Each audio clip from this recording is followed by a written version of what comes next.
And we released GPT4ALL a couple Tuesdays ago.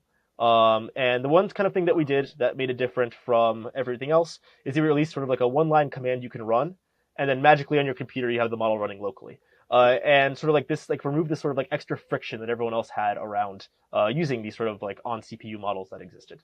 And that's sort of like one thing that we did by removing the friction, by giving like a very, very succinct set of instructions to use it, causes basically explosion of people acknowledging the fact that, hey, these models are not just these magical black boxes that exist in the cloud of OpenAI or whatever other large language model provider. You can run these on your own computers. You can have access to this technology yourself. Yeah.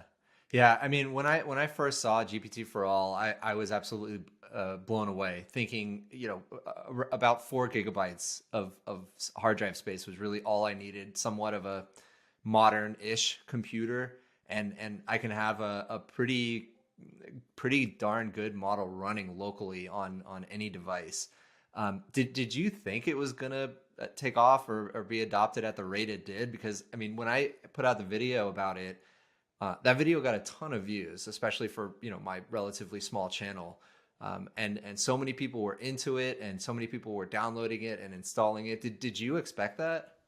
Yeah, we had everything completely planned out. No, okay. I'm kidding. Of course not. Like our intention was to basically do a demonstration that like clean data is the recipe to success when you want to train a large language model. It was just we did these few extra steps that made it very easy for everyone to have access to the kind of artifact that we made.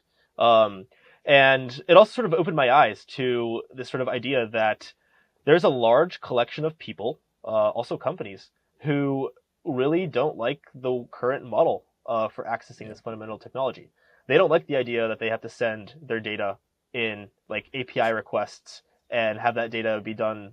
Have these companies do whatever they do with that data and store it. They don't like the idea that all of their employees are putting their company's private data into this like chat interface that gets soaked into Yeah. into a few companies' hands.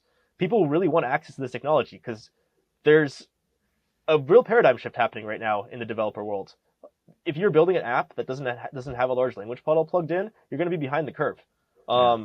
But there's many applications that just fundamentally don't allow for data to be sent externally from. Maybe they don't have internet access. And it really started opening up my eyes to like the kind of pent up demand that the world had for something that people can run without having to jump through a third party's sort of like net to use. And I think a lot of people are just liking to hack on it too. They want something locally that they can play with rather than just kind of a walled off API to hit.